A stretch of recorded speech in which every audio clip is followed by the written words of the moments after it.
Hello and welcome to the ISN Insight YouTube news channel of India Shipping News. Here's what's happened last week. I am the news reporter Yash and you are watching Shipping and Logistics News ISN Insight. In a game-changer initiative of Ministry of Railways, the first Gati Shakti Cargo Terminal (GCT) at Rewari has become operational last week by Dedicated Freight Corridor Corporation of India (DFCC) on public-private partnership mode. This is the first operational GCT with complete investment from a private player with a zero revenue sharing of account of the Indian Railways, said DFCC Managing Director Mr. R.K. Jain after flagging off the freight train carrying containers at New Rewari station. This 8-core GCT built up in Haryana on Western DFC will be operated by Pristine Mega Logistics Park. Dedicated freight corridor के लिए बहुत ही महत्वपूर्ण दिन है। आज हमारे business development के तहत सबसे पहला गति शक्ति कार्गो टर्मिनल कंटेनर हैंडलिंग के लिए हमारे पार्टनर प्रिस्टाइन के साथ हम लोगों ने यहाँ डेवलप किया है। ये एक गेम चेंजर है। डेली हम 3 नए रेक यहाँ पे हैंडल करेंगे। 2 रेक इनवर्ड में भी आएंगे, एक आउटवर्ड में भी जाएगा। नए यहाँ पे डबल स्टैक कंटेनर के रेक बनेंगे जो पोर्ट पे जाएंगे। इंपोर्ट एक्सपोर्ट को बढ़ावा देने वाला, बिजनेस को बढ़ाने वाला इस स्टेशन के ऊपर ये डीएफसी का ऐतिहासिक अचीवमेंट है। सो अब हमारे पास में 100 से ज़्यादा स्टेशन है। हम हर स्टेशन पे इसी मॉडल को किसी ना किसी रूप में हम डेवलप करेंगे। इसके अभी यहाँ से इसी तरह के रेक को लुधियाना से पोर्ट तक पहुँचने में 3 से लेकर 7 दिन तक कुछ भी लग सकता है। अब हमारे इस सिस्टम पे आने पे इसका टर्न अराउंड हाफ से भी कम हो जाने वाला, मतलब इसका जो ड्यूरेशन है वहाँ तक पहुँचने का वो इसका हाफ से भी कम पीरियड का हो जाएगा। तो इतने में ये 2 से 3 फेरे तक लगा सकता है।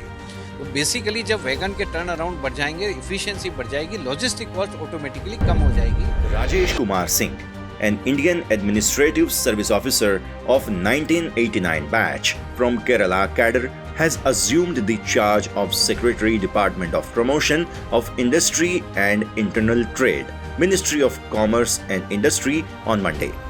He is assuming charge at the time when the ministry is taking a series of steps to promote foreign investments into the country and boost domestic manufacturing.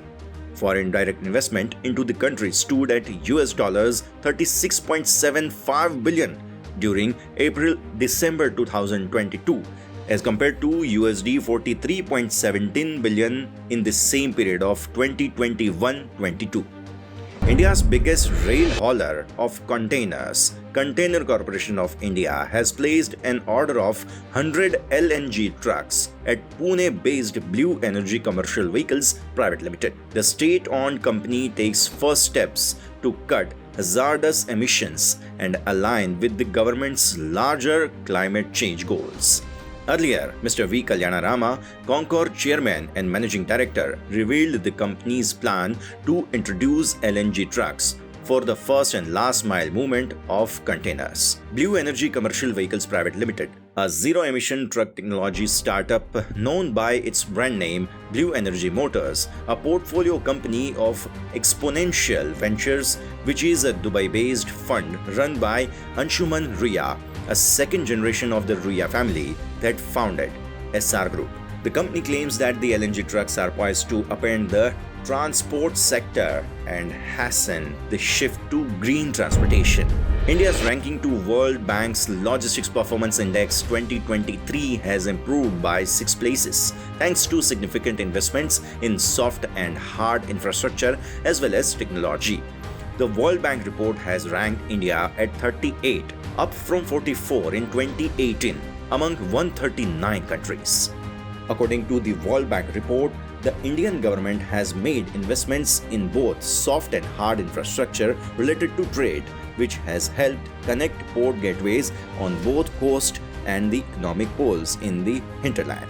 In terms of timeliness, India saw a significant improvement, moving up 17 places in the rankings. Additionally, India improved 3 places in tracking and tracing, now ranking at 38. According to the report, average dwell time for containers between May and October 22 was 3 days at India-Singapore, much better than some of the industrialized countries like US with 7 days dwell time for containers whereas 10 days in Germany. The Global Shippers Forum and International Federation of Freight Forwarders Association have called for stronger data governance and digital supply chains. The group has agreed and published a charter for protection and governance of data in international trade, which includes a set of recommended minimum arrangements for data security and confidentiality targeting digital booking and trading platforms. Traders will soon be able to settle foreign trade in rupee currency as several banks from different countries are opening special Vostro accounts with Indian banks, expressed by Commerce and Industry Minister Shri Piyush Goyal last week. Making the use of rupee in international transaction is the key part of foreign trade policy unveiled on March 31st. To start with, India and Bangladesh have agreed in principle to use local currency for trade in a boost for India's efforts to internationalize the rupee, reduce dollar demand, and cushion Indian exports amid global headwinds. The Reserve Bank of India has approved 60 requests to open special rupee Vostro accounts of correspondent banks from 18 countries, including the UK, Singapore, and New Zealand. Negotiations for free trade agreements with developed regions like European Union, United Kingdom, and Canada are in advanced stage. In one release on Friday, ICICI Bank announced that it offers rupee Vostro accounts to enable Indian exporters and importers to settle export-import transactions in Indian rupee. The bank introduced digital solutions for the EXIM lifecycle like Trade Online, Trade APIs, ELC, Insta EPC, EEFC, OGTA for exports-related transactions. Concor successfully flagged off its first double-stack train on 20th April 2023 from ICD Dadri to Mundra Port on Western WDFC network. Under the Western DFC network, the train from ICD Dadri to Mundra Port covered the distance of 1,158 kilometers, well within 30 hours, while the earlier average time was around 70 hours. Dadri works on a unique model with 4 private joint ventures partners, viz. Messrs. Transworld, StarTrack, CMA, CGM, and All Cargo Logistics, catering to the business needs of UP, Haryana, Uttarakhand, Himachal Pradesh, Delhi NCR. Union Minister of Ports, Shipping and Waterways and Ayush, Shri Sarbananda Sonowal said FY23 saw India's major ports reach unprecedented heights, setting new records across various key performance indicators. Speaking at the FICCI Sport Infrastructure Conclave in New Delhi, Shri Sonowal narrated major ports highlights. The historic achievement of major ports for the financial year 2022-23. Major ports this year witnessed the highest ever cargo handle of 795 million tons, registering an increase of 10.4% growth over last year. Major ports recorded highest ever output per day of 17,239 tons, registering a 6% growth over last year. We recorded the best ever operating ratio, 48.54% this year. Highest container throughput was recorded at JNP. More than 6 million TEUs was handled by JNPA. Maruti Suzuki has plans to set up a car production factory in Gujarat. The company has plans to extend its capacity to 10 lakh cars per annum with an investment of 24,000 crore rupees.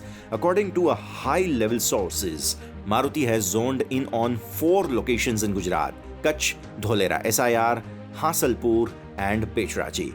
The new site will be the 5th plant of the company after 2 plants in Manesar, Gurugram, the Bechraji and upcoming plant in Kharkhoda. The company has committed investment worth rupees 10,444 crore at Bechraji. Maruti Suzuki records its highest ever annual sales volume of FY23, selling a total 19,66,164 vehicles, including exports of 2,59,333 units. With this, the company's annual turnover has surpassed 1 lakh crores mark.